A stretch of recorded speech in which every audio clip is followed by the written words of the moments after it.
What's going on, everybody? What's going on? Troy Rawlings here. Welcome to another exciting episode of Meet the. And today we have this brother right here. It's health and wellness professional, mental health advocate, and professional. He's a yogi. Yeah, he can teach you yoga because y'all might be thinking of like the bear or something. I don't know. Some of my people just don't know. Uh, yoga professional, yogi fitness professional, but also he's a male doula. I know some of y'all women wasn't even wasn't even supposed to have babies, but now all of a sudden, give it up for Mr. William Moore. What's going on, brother? How you feel? Good. Appreciate being on your show, man. Yeah, man. Yeah, I got a call from a good friend of mine, and she said you got to have this brother on. And I was like, oh yeah, I'm interested in interviewing some people to teach yoga, and that's great. And he's like, he's a male doula. I was like, no, first off, well, first off, I'm a Quentin Tarantino this a little bit. I'm gonna jump around a little bit, but first off, let everybody know where you're from. Oh, that's kind of a loaded question. Oh, I'm around a bunch. So I was actually born in Central Kentucky in Lexington. Then right after that, moved to Southern California, Oceanside. Both my parents served in the military. Back to Kentucky. I've lived in South Florida, and right now I'm in St. Paul, Minnesota. ooh. Now, what's the temperature in Minnesota right now? I haven't looked lately. Last time I looked was this morning. It was like 18. I imagine it's probably a little colder than that right now. 18. And you were in SoCal. You were in Southern California for a while. Yeah, I was there when I was younger. Yeah. Yeah. No. All right. How you like the snow? No. I hate the snow. I hate the snow. But I let it be known to folks all the time that I'm here right now because, I love what I do. I love the people that I work with. And right now, this is where my career is kind of burgeoning. But this by far will not be where I die. When I retire, it's back down south for me. Oh, okay. So, Or the West Coast. or the West Coast. Right. So, how did you get involved? Well, first of all, how did you get involved in as a health professional, a health and public health professional? How did you get involved with that? Um, when people ask, I kind of tell them it's kind of like, it's kind of by accident, to be honest with you. So I was doing like outreach programming for a local nonprofit. And that nonprofit was kind of changing the direction in which way it did programming.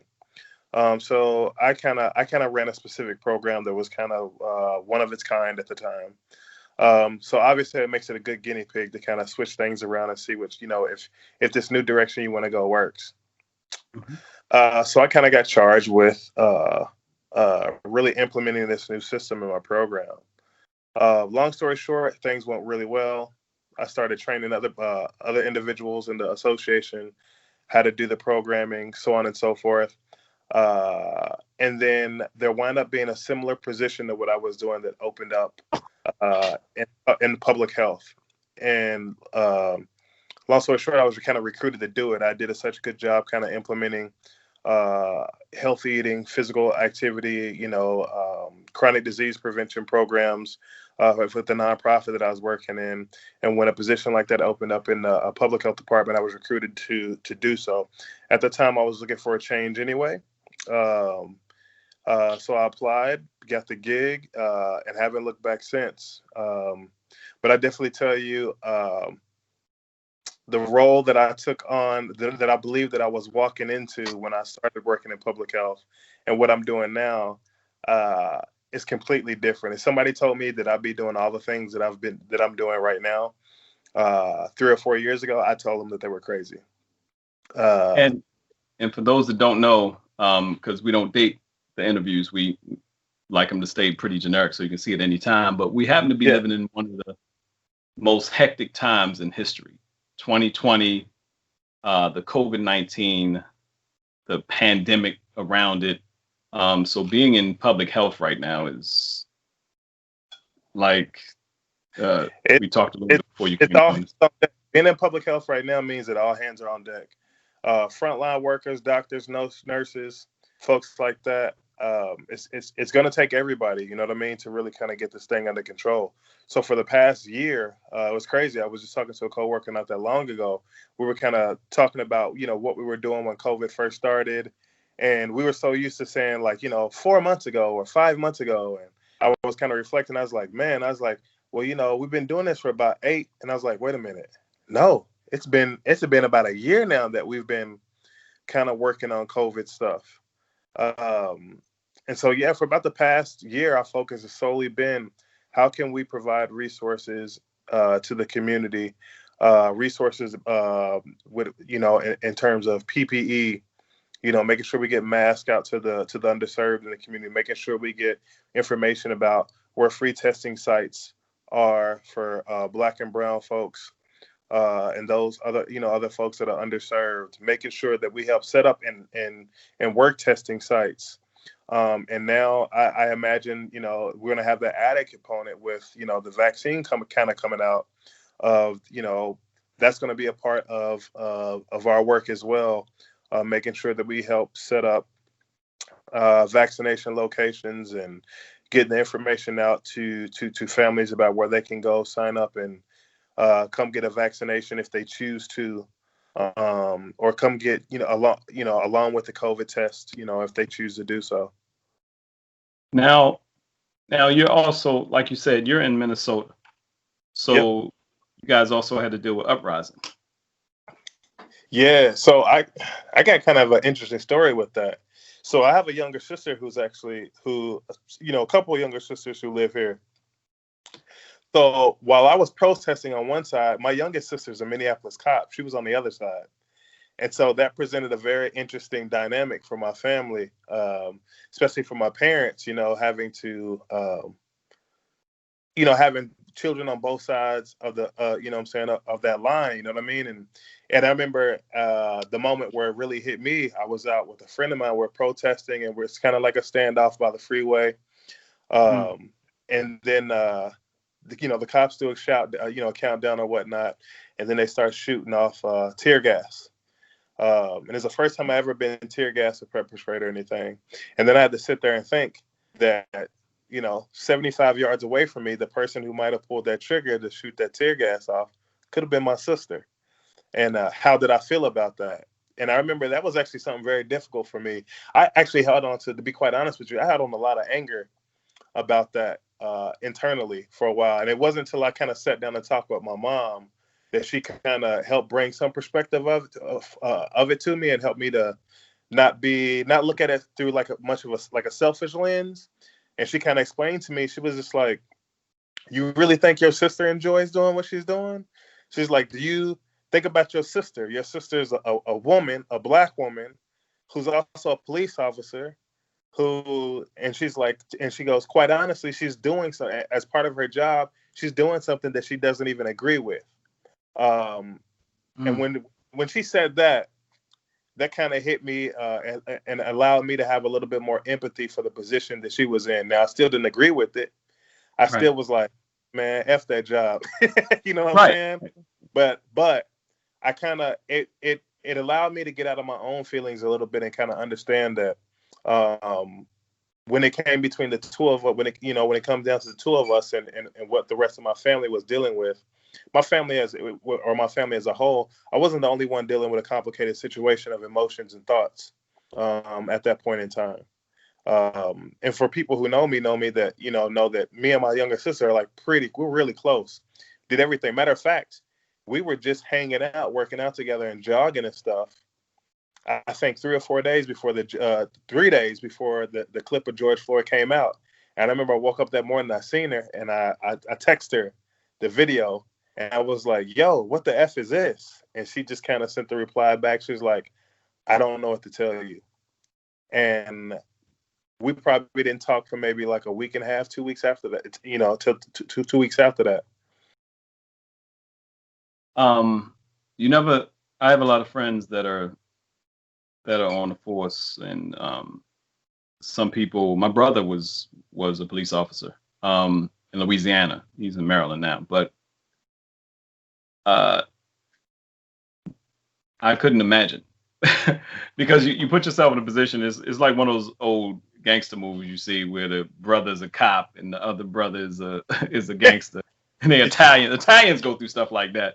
You know, Right. it's like, "Yeah, I know what you got to do. I know what you got to do. You know, so but it's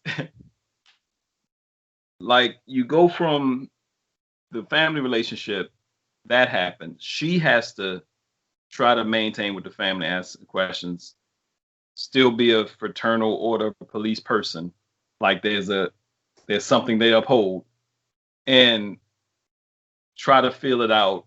And then you, on the other hand, have to go back into public health, which has a lot to do, as we know, it's now mental health is sexy. So it has a lot to do with mental health.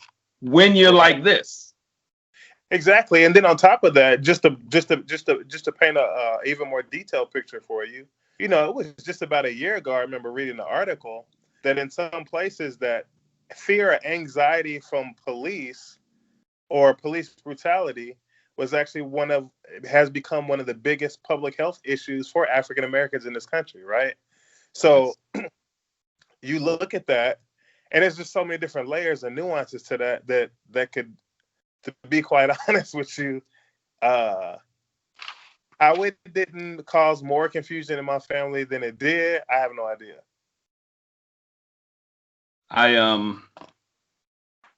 Man. So on top of all this, you're going forth, you're doing things, and like you said, because of COVID, you find yourself in positions and you're like, hold up, probably I'm supposed to be like a nurse or a doctor, or something to be able to. No, I can do this. Okay, so sure, So you start delving into that. Now, what did that do to you as far as the health and wellness and thing? You yourself, fitness person, you look to say you're in the holistic industry would be an understatement, because when you get into the place of yoga, you probably know your body and your mind and your soul everything has to be on point. How did this help in being a Black man, all the stuff that's going on? And with this, how did your lifestyle help with you managing this? I think my lifestyle saved me, to be quite honest with you, and I'll tell you why. And then I'll also give you a little bit of data, at least local data, to add to it about why I think it helped, or evidence that it helped.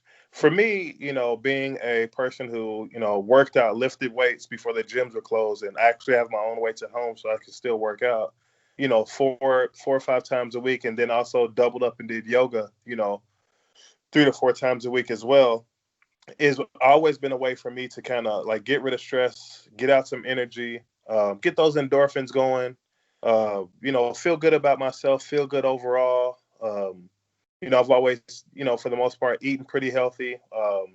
About 4 years ago, I went pescatarian, gave up all types of meat except for fish or seafood, which I'll have like once or twice a week. All those different things, healthcare professionals will tell you, like, play a vital role in your mental health, because, if you're eating bad, that stuff has it has a peculiar effect on your body, your system, your endocrine system, all of that type of stuff, and can put you mentally and emotionally in a rough spot.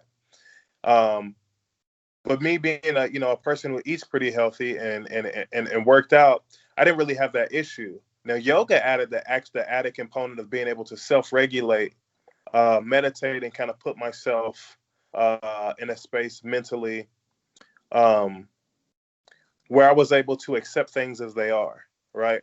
I got a really good friend who's also a yoga practitioner. I learned this from her, who always used to say, because I'm a type of person, I'm a perfectionist too. So, I used to get caught up in the whole, like, if I didn't hold my poses as long as I wanted, exactly how I wanted to, like, it'd frustrate me. To me, it would almost come across as feeling like a failed practice. She would always tell me, you're exactly where you're supposed to be at this moment in time. And it's amazing how something that's a phrase that simple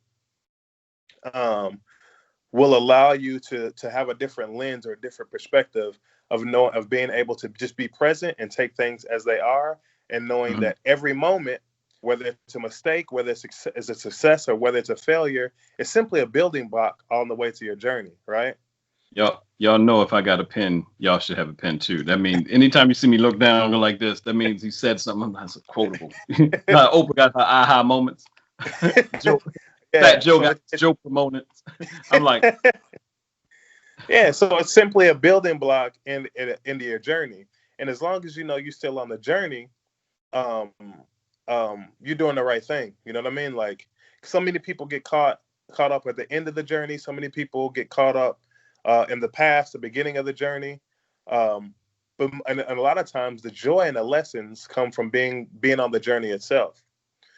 So I'll fast forward. I'll tell you why this helped me.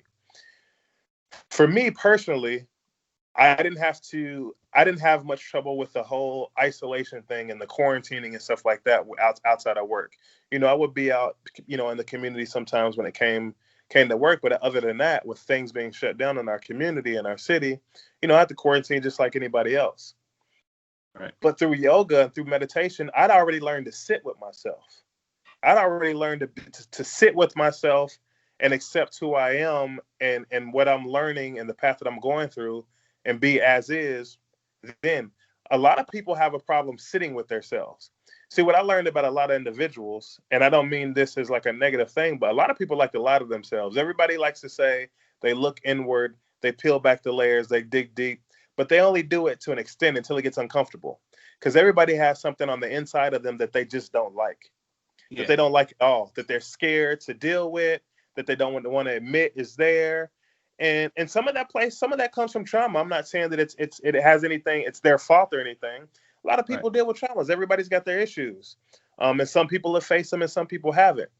So, and the thing about a lot of people is before COVID hit, a lot of people were able to not only disguise, but distract themselves from having to face those issues, right? You distract those things, by drinking, getting high, or hanging out with friends all the time, or going to bars, or watching TV shows, or keeping yourself. Some people do it by work, a workaholic. A lot of people don't know that, a way of self-medicating or dealing with trauma. Everybody, when they think about dealing with trauma and self-medication, they think about it in terms of, drugs or alcohol. But being a workaholic is a response to trauma. If you keep yourself busy, you don't have to deal with stuff. Well, what COVID did is it shut everything down. Now people don't have any choice but to sit down and be with themselves. And there's only so much Netflix you can watch. There's only so much Hulu you can watch before that gets boring, right? There's only so many things. When you take away all those distractions and people actually have to sit there and be with themselves, then those little voices of those demons that they were dealing with start to creep into their heads. And then what we saw is a lot of people weren't able to deal with them. That's why you see suicide rates jumping up by the triple digits in percentages. We saw a rise here in domestic violence issues. Why? Because a lot of people now think, in situations or where they didn't have such a great relationship with their partner or a roommate or whoever it may be. Those things can be mitigated by not being in the same household together. You have different work schedules, or you work, and by the time you get home, you're so tired, you eat dinner and you go to bed. You don't have to deal with stuff. Now you got to sit and look at each other every day. Now you got to sit and look at yourself every day. And there's nowhere to run to from your interpersonal problems or your inner problems, right? And that's why we start to see a lot of domestics and also suicide cases rise. Me, I didn't have that. I had learned the skills. I'd already had to face my issues, face my demons a long time ago, right? And and yoga gave me the tools to accept myself for who I am at that moment in time, and then again realize that the process is not over. I'm just in the midst of a process of growing. Now I wanna delve into that a little bit. What and I know you can go deeper on this. People, all of Williams' information will be below, and you can definitely reach out to him. But what types of techniques? What's a basic technique you can give people that you usually do in the course? I know you probably have a whole your morning probably starts a certain way, because the beginning of the day. But even with that, because I had a conversation with a very close friend of mine, and just talking about rest, talking about Sabbath, just rest itself. How important rest is. And I think I think we created, I don't know if it was America created or it's just been around for years. We created the 7-day work week, it seems like. And with that, you're absolutely right. You have actually actually, um, she told me that work became the thing that numbed when there were some bad issues in a relationship. Yeah. So that sounds like alcohol, drugs, anything else. Well, you know what? I don't really want to go home. I'm just gonna work longer. Yeah. That it's the guy that goes to the happy hour. It's the guy that, I always joke Exactly. about this guy. This guy's gonna see my interviews one day and know it's him. Guy worked for Disney. I'm sorry, Disney. I'm sorry, Disney. Guy worked for Disney or one of those companies. I don't know if it's Disney. I shouldn't say Disney, just in case Disney watches. But but it seemed like he had suspenders, suit, and he come in the bar. I was bartending, um, double Bombay Sapphire, which is just gin and olives. And one day I remember he was like, "All right, yeah, gotta go home, wife and kids. One more." Like, yeah, Pep, what is pep, going pep, on? he's pep talking himself. That sounds like something we would do. So I used to play football in college, and I played semi-pro football, and that's exactly what we used to do before a game. Not the whole drinking part, but it's like you talk to yourself. You're like, "Come on, I can do this." You know what I mean? You're trying to self-motivate. You're trying to find that inner motivation to go home to or not to go home, To but to his tackle the wife and challenge. infant. But exactly. But for him, instead of home being a refuge, home was just the next battle, and that's a dangerous place to be. And that's a tough position to be. Um, when you basically have no refuge. You know what I mean? Like some people go to work for their refuge. Some people leave work and go home with their refuge. But when you don't have refuge in either spot, what do you do? Right? So what tips or what things or what even one of the practices that you've learned through yoga that helps you that has helped you just take your mind and put it in a peaceful place? As simple as it sounds, my breath work. The simple, the Yeah. simple task, the simple action of closing your eyes and breathing. And when I say this, I don't mean that you got to be like, some Shaolin monk. You got to be able to meditate and levitate off the ground, all that type of stuff. Oh, Chant. Just close your eyes, breathe, like focus on your breath, whether you're breathing fast, whether you're breathing slow. Close your eyes, focus on your breath. And what you'll find is when you do that, you activate your parasympathetic nervous system, right? And you start to disarm. parasympathetic nervous system. Right. And so that's a part of your nervous system that that is attached to the fight versus flight. You know what I mean? When you're what's some call the lizard brain. When Mm. you're in a state of uh, trauma or you're in a state of excitement, like your body feels a threat. What are you gonna do? You're gonna run to get away for safety, or for safety, or are you gonna fight? For safety. That's basic human instinct. All animals, all beings have that. You're able to access that and increase blood flow to your brain, which will enable you to think more. Because what happens is your blood flow and stuff gets restricted. And when your blood flow gets restricted, oxygen also gets restricted. Cut off, right? You're not thinking, you're just reacting, right? That's why people start breathing so hard when they get excited. Exactly. The simple act of taking a break and breathing will allow you to think about the situation you're in, right?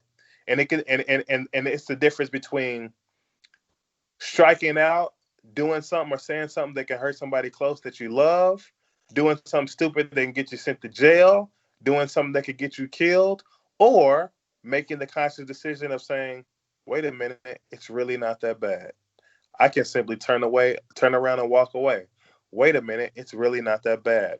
I can simply turn off my ears to this person or this situation and focus on something else.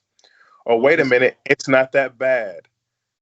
I can figure out 1, 2, 3, or 4 or 5 different solutions of how to fix the problem that is right in front of me, right? It simply allows you to calm down and breathe and use your brain. And as simple as that sounds, like using your brain is something that a lot of people especially when they haven't dealt with traumas and stuff like that. They don't have the luxury of doing, because they're still acting off that fight, fight and flight. Right. I heard somebody say before, putting yourself in a position, especially when it's be a relationship, conversation, argument. I deal a lot with people, how to communicate with one another. And it says you have to put or whatever it is that causes your stress levels to go up. You literally have to tell me, because I've had to tell myself sometimes, there is no fire. You're good. And because your mind starts treating an emergency or argument, if your mind treats emergency or argument like it's like, or something stressful like it's an emergency, like fire trucks are coming, get out the house, and you start getting up. It's like, first off, calm down. And I have to say that, first off, calm down, get it. And it's very, what you're saying is very true. That's why fire departments and stuff like that tell schools, tell people in their homes to have a plan in case a fire happens. And they tell you to practice it, because they know in the moment of truth, when that stuff happens, you need to practice it so much that you don't need your brain to do it. It has to be second nature, and your body just knows what to do, where to go, what rooms to go to, or how to exit your house or building off muscle memory. Because we know that as human beings, in states of trauma or something, extreme excitement or something like that, most people can't think. And so they always say, have a plan. Actually practice that plan. That's the whole point of having fire drills at school. Kids, parents or kids wonder, like, why do we always have those fire drills? Now, we didn't have them as much as we were supposed to, but that was the whole point of the fire drill. So that when the drill goes off, you don't have to think. Your body already knows what to do, because you've practiced it so much that it's muscle memory. It becomes second nature. You're able to do it, like, when you drive home so much that you forget the way you took home just because you're so used to doing. You're in autopilot. You're thinking about something, then you be like, I'm parking. Right. Exactly.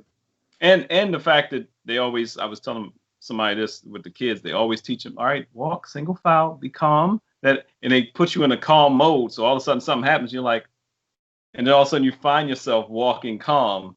Except for that one kid is like, So. Exactly.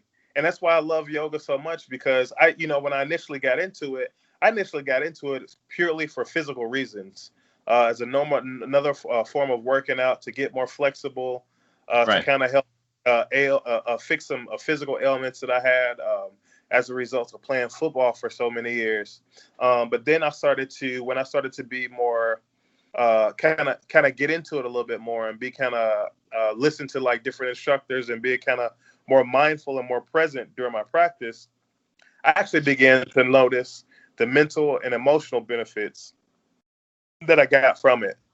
I began to notice how in certain situations I was able to remain more calm, or take that extra half a second or whatever to think things through, or to just simply be present at the moment, and instead of overreacting to something, reacting with the right amount of energy, if that makes sense, right? Because so many of us, we quick to react. We go overboard with our reaction to something.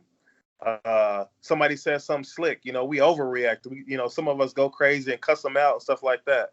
When if you give yourself that extra second, your reaction, instead of overreacting and cussing somebody out, or escalating the situation, is, I can tell you having a rough day, and I know whatever you upset about doesn't have anything to do with me, so I'm gonna let that go. And that's something that I've literally had to do several times before. Had to acknowledge to somebody, whatever you're going through, I understand that doesn't have anything to do with me. So I'm not gonna react to that. And that's important that people know. I tell my daughter gets frustrated sometimes. And it's funny how much we can learn from kids. My daughter's 9. She'll get frustrated, and I see her getting frustrated, or she's upset with me, so she just get quiet. The first thing we do a lot of times we get upset, we get quiet. And she'll be working on something, or working on math, and it's all going wrong. All is going downhill. I said, well, remember your patterns, what you need to write down. And I said, and say it. Because a lot of times we don't give ourselves a chance to say it out. There's life in our words. So being able to say, look, I know what you're dealing with has nothing to do with me. We're hearing ourselves say that. So it's like, oh, this ain't got nothing to do with me. Because inside, you're still like, oh, but you on the outside like, I know this has nothing to do with me. It's you. Something's wrong with you. I'm not saying it like that. It's your brain. Your brain is on drugs. This is your brain on this egg sandwich. So, all right. So you told me how you got started. Football. You had an injury, and you saw somebody told you about the flexibility of yoga, or just the mending. It was actually my doctor, because she was trying to tell me, it was a preseason. It was just before the season about to start, and she was trying to tell me, she's like, yeah, you're gonna have to lay off the weights for a couple of months. And I was like, that's not like, that's not really an option. And she's now, like, was this semi-pro? Or was this college? Yep, semi-pro. And I was like, that's not an option. And she was like, well, if you wanna, because at that point my IT bands and stuff like that, my quads and stuff were so tight and inflamed and sore. Like I was literally like grabbing onto the top of my door and pulling myself up out of my car and holding onto the side of the door to sit down in the car. My desk, all type of stuff.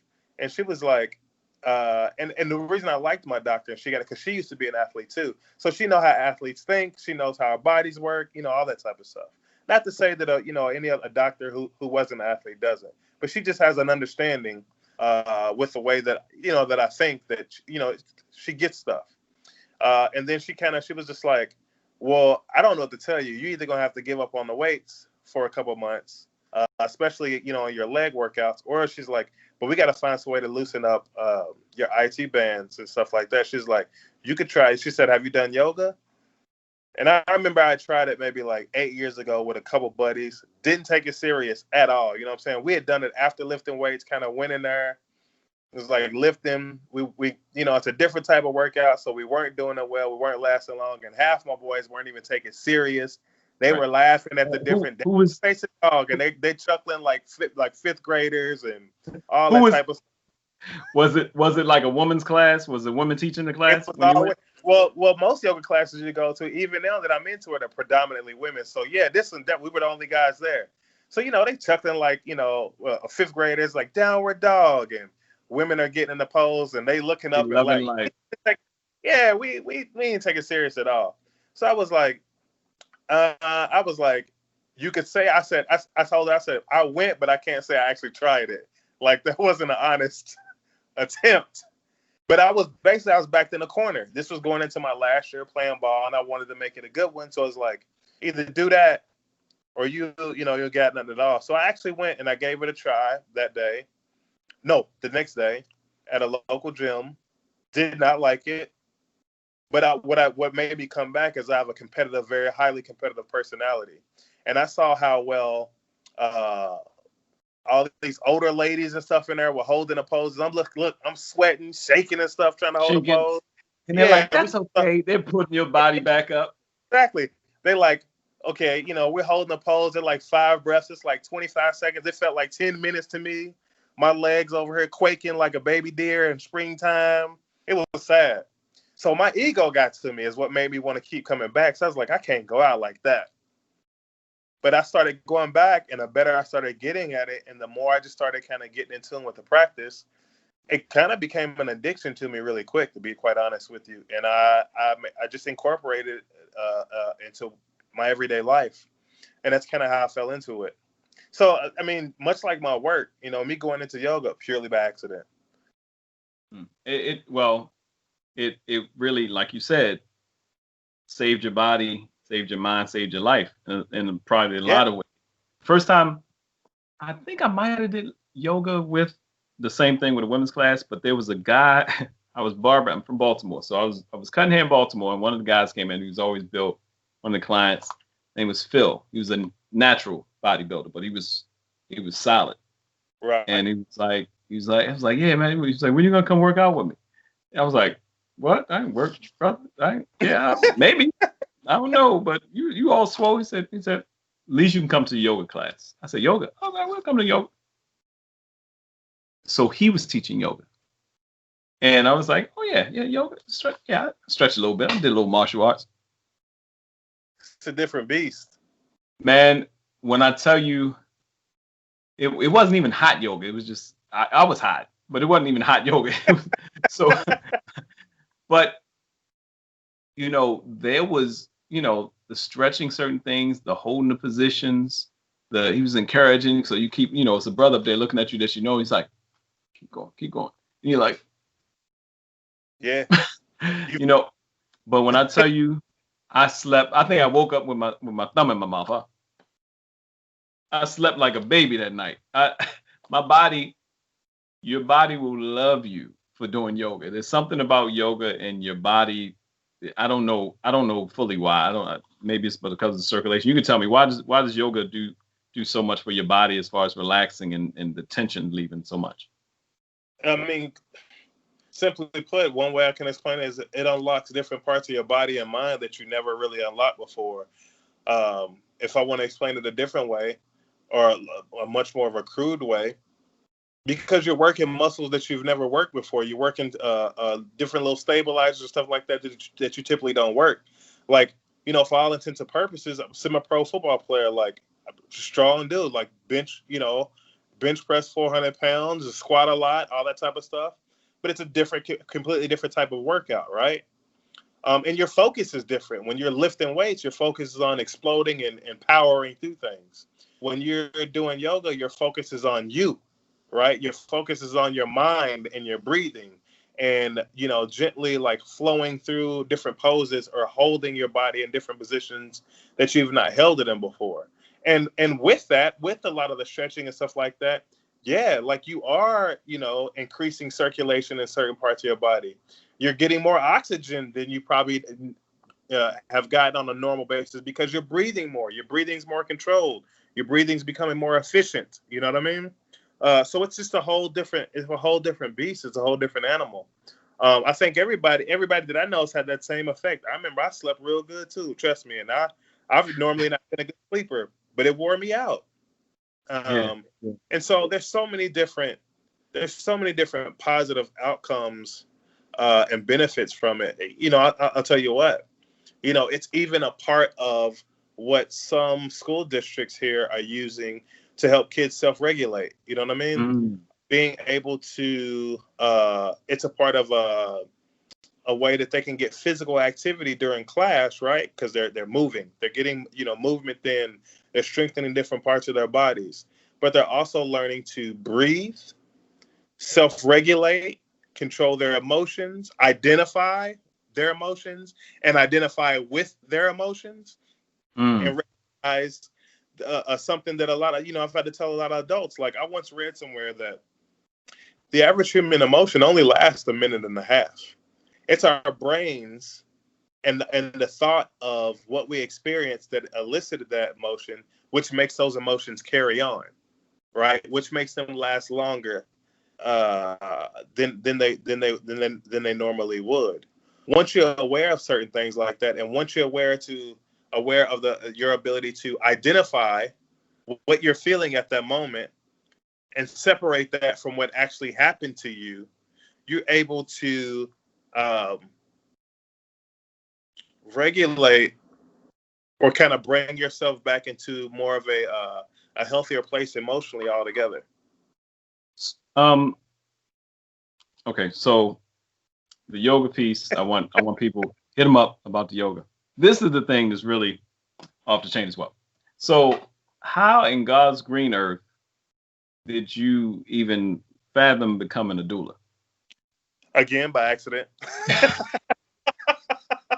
So I'll try to give much you the real by accident. A lot of stuff by accident, man. So I give you the Cliff Notes version.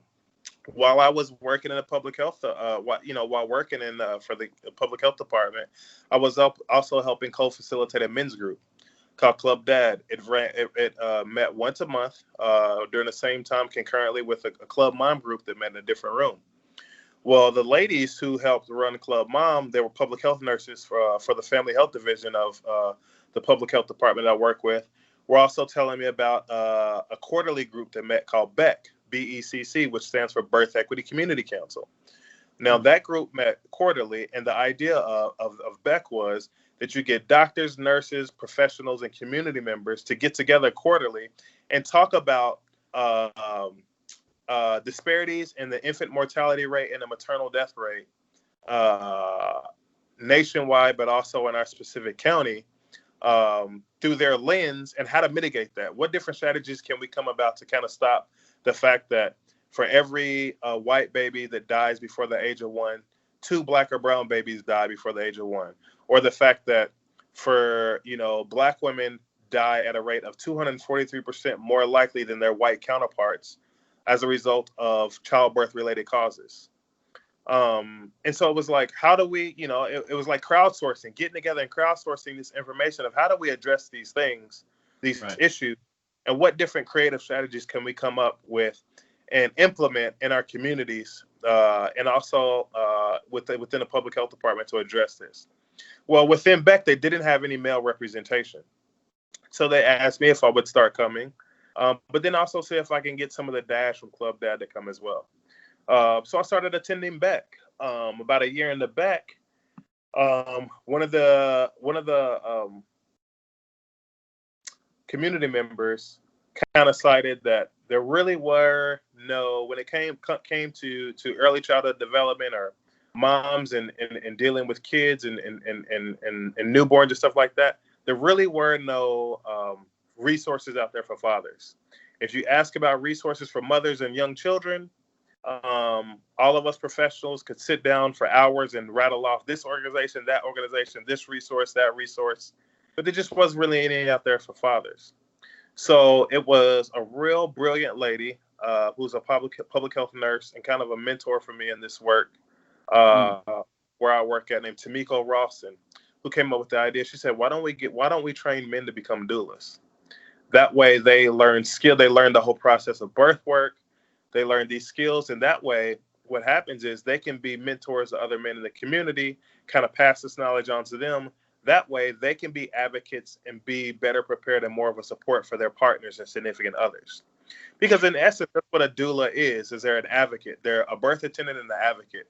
They're a person that helps, meet with families, come up with birth plans, different strategies, to deal with labor, but also ask those important questions and advocate for those families when it comes to working with our direct service providers, those doctors and nurses. And evidence that we in our Black and Brown community really need those advocates is by the data I showed you. I told you, 243% more Black women dying of childbirth-related causes than white women. Now, if I was to tell you 2.43%, I always say this, if I was to tell you 2.43% more Black women died, you could say maybe that's an anomaly, but we could do some research and figure it out. That's a small percentage. If I said 24.3%, then you could look up and say, all right, that's a pretty healthy, a percentage.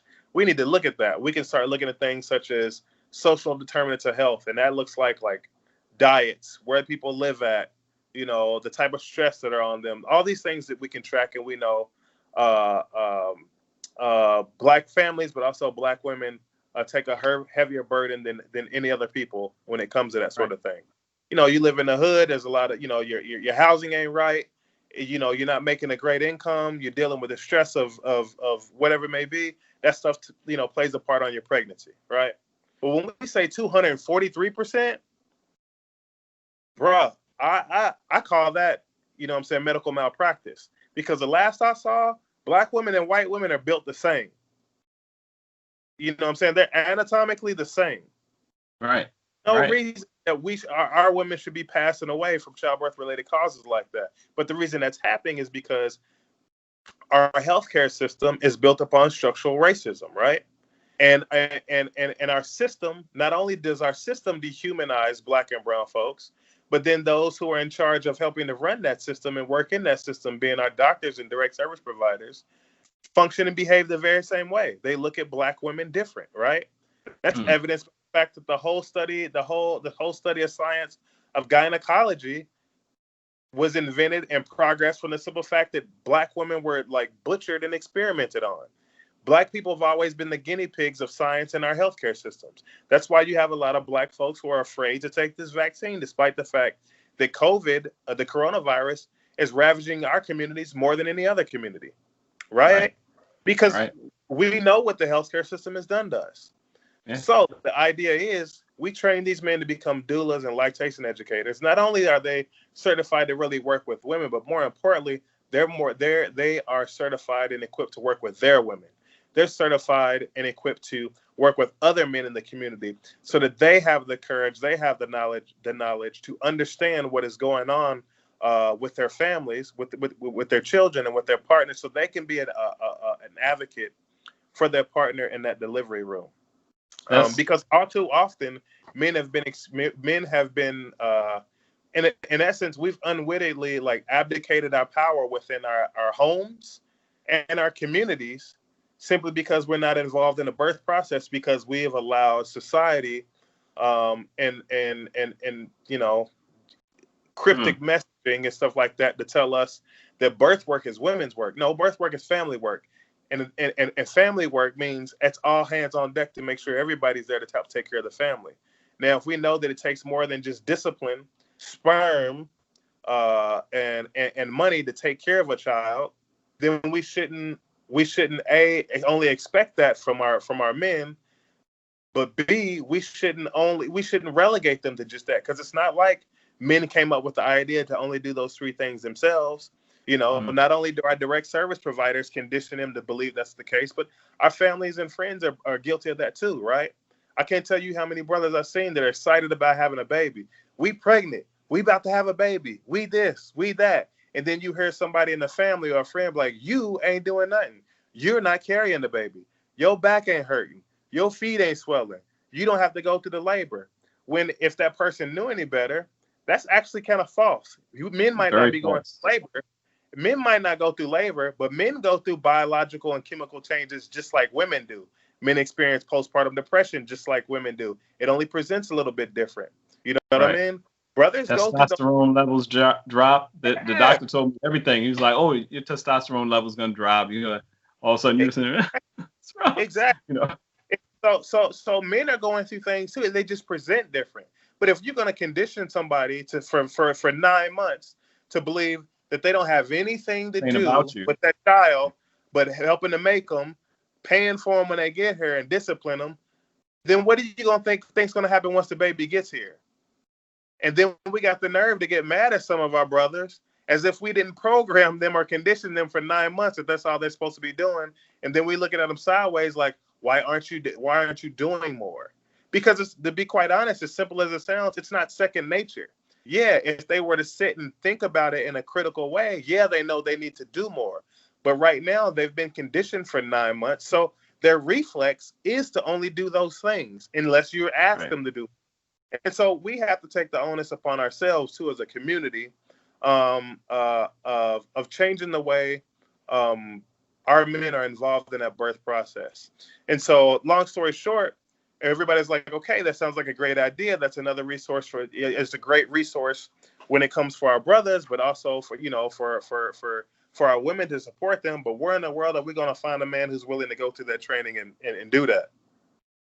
Anybody that knows me, I've always been the oddball and been the weird dude who will volunteer to do stuff that nobody else would do. If there's a clear path and a path that hasn't been cleared, I'm probably going to explore the one that hasn't been cleared and get all banged up, beat up, bruised up, just because I just want to do something different. It's just part of my makeup. It's how I do things. So I raised my hand and I volunteered. And so really it went from something that I volunteered to do to be a part of an innovative strategy to benefit my community, to being more of something that I see as a cultural responsibility, especially when I learned about the history of midwifery, doula work, birth work, and the Black community. When I learned about the history of how important that was for us in particular, because in a lot of ways it was our only means of survival for our women in labor and bringing our kids about, especially after slavery, because the only reason doctors worked with us, during slavery is because we were property. We were considered property. Right? It's an investment. That mother and her child are an investment, and they want to save their investment. When that's over, there's no need to make sure you're okay. So whatever happens, happens. So what we did is a lot of our ancestors leaned back up on the practices and the tools that they brought with them from the continent, and they came out in full force to make sure that our mothers and our children were okay. And when that really started to sink in for me, it went from just, like I said, another way to provide an innovative and a great resource to my community to this is a cultural responsibility for me to take this work upon my shoulders, carry forth this responsibility along with this steep history of birth work and do good with it and make sure that our women and children are okay. That's amazing. Amazing. So, know you're in Minnesota. I don't know if you also teach men about some things that they can do for those men who are expecting children and because that's a big deal. That's a big deal. I was not a doula, but I tried to get involved with everything with my daughter coming here. Even though her mother and I were going through our stuff, there was this team atmosphere. There was a team effort. And I was just like, it's still, my daughter's 9 now and it still carries that way. So tremendously important. And I never even thought of it like that. I never even thought of it like that before talking to you. So I know if I haven't, a lot of y'all mofos out here haven't even. Don't lie. All right. Is it this week the house party event is coming up? Yeah, man. This Saturday, starts at 3:00. The Black Yoga Family Hip Hop Yoga Flow, house party flow. It's gonna be like a 90s house party theme. It's gonna be dope, man. I advise everybody. It's free for first and foremost. I know everybody loves. You can't beat a price like free 99, right? Right. Especially you say party and free. You say house party and free. It's like a whole nother. So I advise anybody who wants to join, tune in to the Black Yoga Magazine Instagram page, and that is just at Black Yoga Magazine at 3 p.m. Eastern time on Saturday, and join us in some free hip hop yoga flow. We're gonna have some yoga sessions. We're gonna have a DJ. We're gonna have some meditations, mindfulness. We're gonna have everything. You know what I mean? And it's gonna be a great way to really get your movement on, listen to some great music, but also connect with some other folks. Get to know us, better at Black Yoga Magazine, who we are, why we got into this, why we do what we do. We do it for the culture. Learn a new discipline in yoga if you've never done it before. If you have, meet some new instructors, and meet some new friends. It's a great way to meet new people. I know when I went through my yoga teacher training through Black Yoga Magazine, I met a lot of people who are going to be considered, like family for life. You know what I mean? We call ourselves the BYM tribe, and that tribe is, like several thousand deep, across the country. And I know that wherever I go, I went from somebody, a black man who got into yoga and didn't see anybody who looked like him practicing, to now wherever I go, I have somebody who's a part of this tribe that if I, because I travel for work, a lot of times too, that if I want to get into practice, I can reach out to somebody somewhere who's gone. Right. And it's like a large, I won't say fraternity because it's men and women, but you get what I'm saying. Now you got to school me on this because I'm getting into yoga this year, hopefully before 2021. Hopefully through this, try to come on. Might come. Maybe. Where do you find, is your yoga mat the size of everybody else's yoga mat? Where do you find? Listen, I'm putting man. blankets. Is your yoga mat the same? Where do you get your yoga mat? Is it a beaded yoga mat like the old school Lorenzo? Nah, so I actually got a cork yoga mat from this company called 42 Birds because I'm a person who likes to practice sustainability. I like cork, and they do it in a sustainable way. And I do hot yoga, and I sweat a lot. And cork mats usually, are better about being non-slipping. And 42 Birds also has a mat that's like extra bit, like longer and wider for somebody like me, because I'm not the average size individual. Like I'm 6 foot 240. Like I was a linebacker, so I'm not, a little bitty skinny guy. However, I'm not football size, but I'm 6'2", 215. Yeah. So I could on the mat and be looking at him like, I'm not on that. Yeah, you'd be like, I'm not gonna fit on that. So I chose to go with that company. However, if I could have, found just recently kind of came in contact with a black-owned brand. If I'd known about them, back then, I would have. I don't even know if they existed back then. I would have, ordered from them because I like to support our folks. So that's where I kind of got my mat at. But one thing that I did learn though too, man, is like your practice could be anywhere. You don't even have to have a mat. You know what I mean? If you're in the comfort of your own home, like do it on the carpet. That's also a good litmus test to make sure you vacuuming your floor the way you're supposed to be doing. If you don't want to lay on your own floor, that's a problem. Right. I got the wood floors now. I'm throwing down a blanket. You put that big blanket on the floor and you slip. You get that. You're like, oh, I'm sliding. That's the thing. I'm scared. All right. So, House Party Flow event this Saturday. We're gonna have the information below as well. I wanted to. So, this last thing I'll let you guys here because we could talk forever about this. Go in depth. And thank you for taking time out. Sure, what? Appreciate it. I don't know. How did you? So you are the owner of Black Yoga Magazine? No. I'm the COO. So I got into the magazine because I met the owner. Her name is Ashley Adams. She's the CEO. The magazine existed before I started working for it. And it's kind of funny is because like I ran into the magazine shortly after I began practicing. What happened was, like I said, like I started doing yoga. And anybody that knows me, like I'm a person, like I'm hot or cold. Either I like it or I don't. Either I'm going all in or I'm not going at all. And so when I decided that I was going to make yoga a legit part of my everyday life and my a practice that I stayed with, I began looking for reading material on it, magazines, because I wanted to know all that I could. I didn't want my learning or education about yoga or experience with it to be relegated to the hour that I was in class a couple times a week at the local gym. Right. But the issue I was running into is like I'm also an avid reader. So I'm at the bookstore twice a week. People at the bookstore know me by first name basis. So I'm like, I'm always in there looking for stuff. I couldn't find any yoga material that had anybody on it or in it that looked like me. And so that became an issue. And so that was whatever, I may do. But one day I happened to be scrolling online, and it was like on Instagram or whatever. And I seen an ad pop up for Black Yoga Magazine. I was like, what? I was like, there's a Black Yoga Magazine? Listen, I didn't do no research in it, none of that. I just subscribed. I was like, I'm supporting. Again, because I love supporting our people. I was like, I don't even care if I wind up now. I was like, I'm supporting it. So I went and I subscribed to it because it really meant that much to me. To see myself reflected in a lot, because like so many other folks,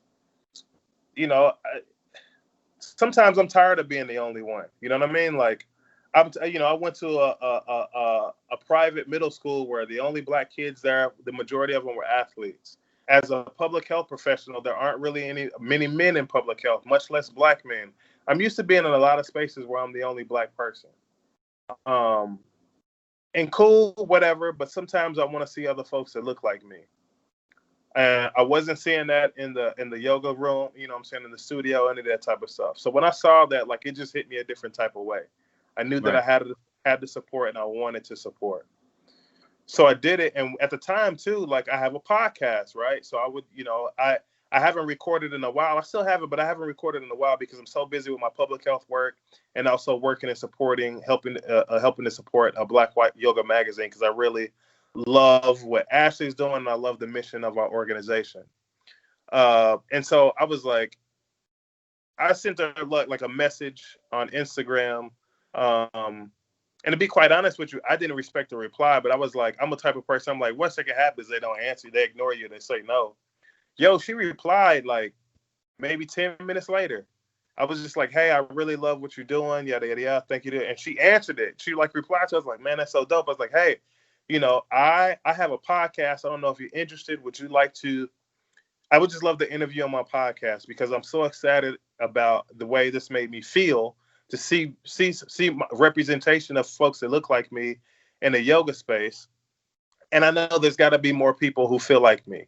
And I want to get that message out there. So she agreed, and she came on, I interviewed her. I wound up, being interviewed on her podcast because she was kind of shocked and surprised to find out that I do birth work and that I was a doula. From there, I was just like, hey, I was like, I believe in what you're doing. However I can be involved and support and help push your message, I want to do that.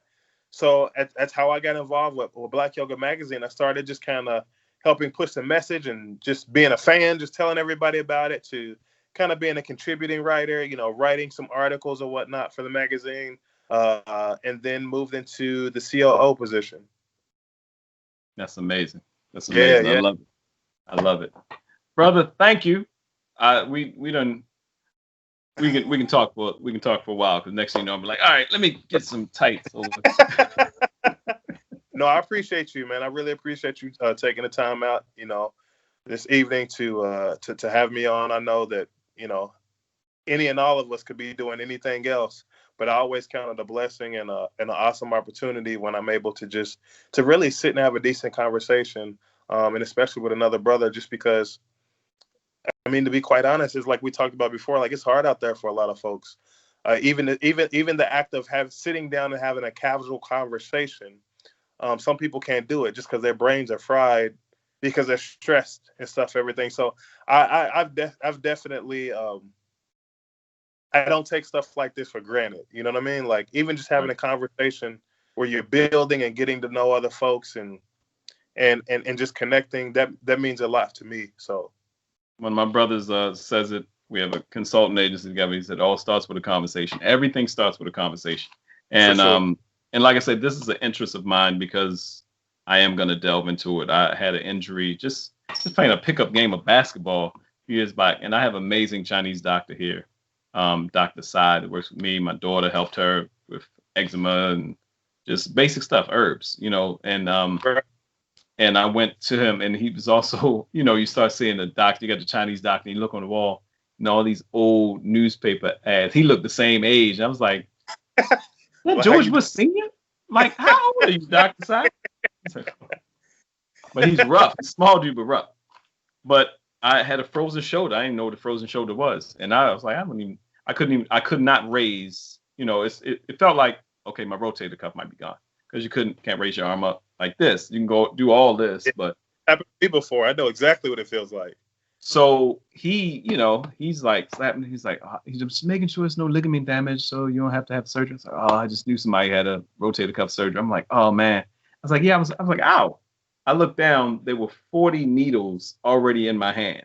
Each time he slapped me, I didn't even know. He slapped my arm and be like, he said, okay, and gave me some pads and stuff. And I started doing Tai Chi.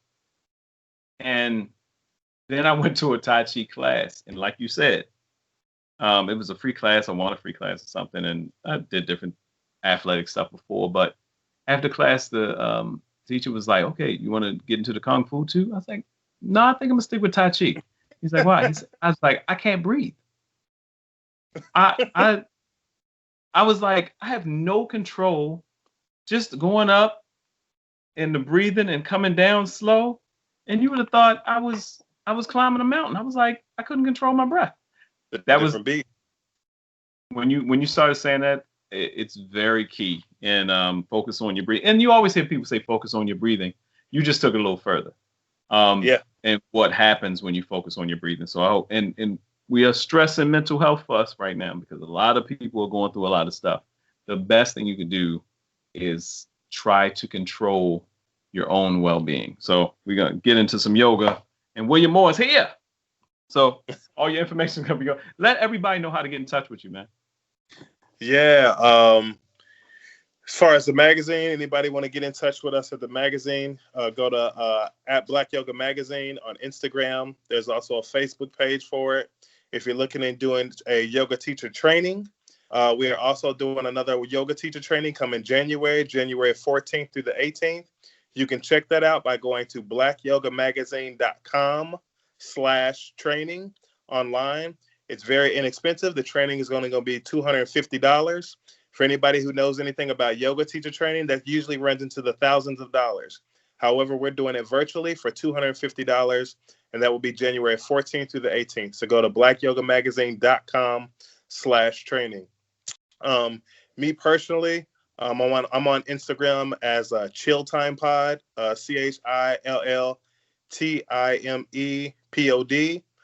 That's my Instagram handle, where I do post anything that has to do with yoga, the magazine. You can kind of just get to know me from there. If you want to know any more about my doula work or anything that I do, I have a website for that, and that is wrmoreconsult.com. WR as in MOORE consult.com. And I have different, things where you can learn about my practice, kind of information on there where you can reach out and get in contact with me, and my email address as well, William@blackyogamagazine.com, or again for birth work or the doula work, wrmore.cpe.consult@gmail. And I'd be happy to connect with anybody and kind of work with anybody, kind of tell you anything that I know, answer any questions that I have, and hopefully we see you all Saturday at 3:00 for our hip hop yoga flow, our house party flow. It would be nice. It's gonna be hot. That's gonna be hot. Thank you, brother William Moore. I appreciate you, brother. Appreciate you, man. I really appreciate you. Talk to you soon. All right. See ya.